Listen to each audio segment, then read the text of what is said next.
Australia's Trade Minister has hit back at US President Donald Trump's plan to increase tariffs on steel imports as unjustified and not the act of a friend. Political reporter Evelyn Manfield has the details from Canberra. Some strong language in a statement from the Trade Minister, Don Farrell, a little earlier today, as you say, calling it unjustified and not the act of a friend. We should be able to show you his words on the screen now.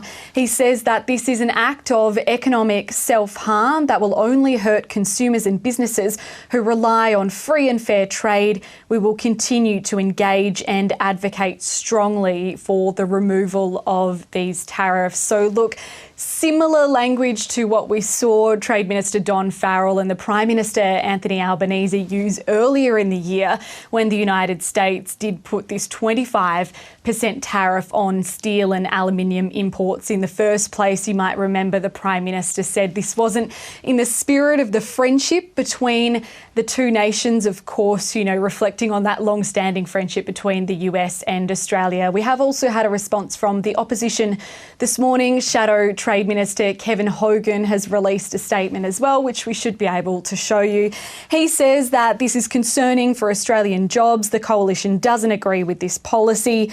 The Albanese government needs to double its efforts to protect our steel industry and local jobs for steel workers. And also a mention there from Kevin Hogan that he is hoping that the Prime Minister can have a face-to-face meeting with Donald Trump too, because as we know, many people have reflected on how President Trump sort of likes to have those face-to-face interactions with someone else. Of course, we do know that Anthony Albanese has had a number of phone calls with him. Now, just for some extra context, we have heard from an economist based in Michigan on the program not too long ago, saying that he actually thinks this will have a remarkably small impact on the steel industry here in Australia, just because the United States isn't a big market.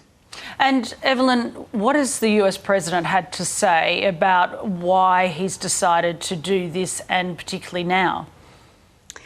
Yes, so the President has made this announcement at a rally in front of steel workers. So his message is very much, unsurprisingly, make America great again, and is saying that this is a good move for steel workers in the United States.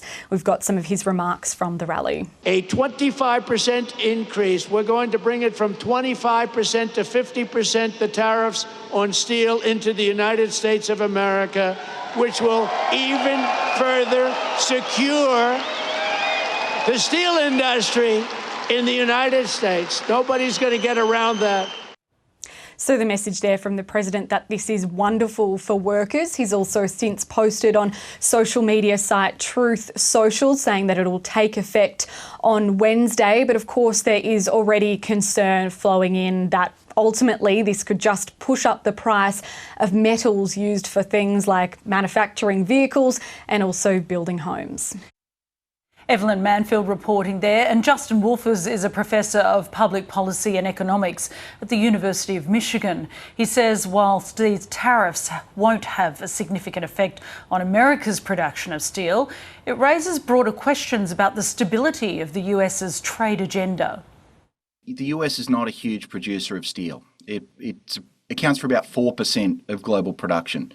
America actually consumes a little more than that, so is an importer of steel. The important thing to understand is a fundamental mistake at the heart of all of this. Steel is a tiny sliver of the output of the American economy, but it's used as an input in a whole lot of other parts of the American economy. Lots of things use steel as an input. And so you might get a little bit of expansion of this tiny sector, but in exchange, you're going to have much higher costs for the rest of the economy. And so Trump actually tried steel tariffs back in 2018, and by one estimate, those steel tariffs saved 1,000 jobs in steel manufacturing, but the higher costs that were passed on cost 75,000 jobs elsewhere in the economy. I think what's really unsettling to people over here isn't just that what's happening to steel, it's actually the broader chaotic process. If on a Friday afternoon, while you happen to be visiting a steel plant, you just flick out, you know, what the heck, we'll do 50% tariffs on steel, then it kind of makes you wonder, where's the bloke visiting next week? The steel tariffs are a mistake. They're going to cost the United States jobs. They're going to make things more expensive for people over here.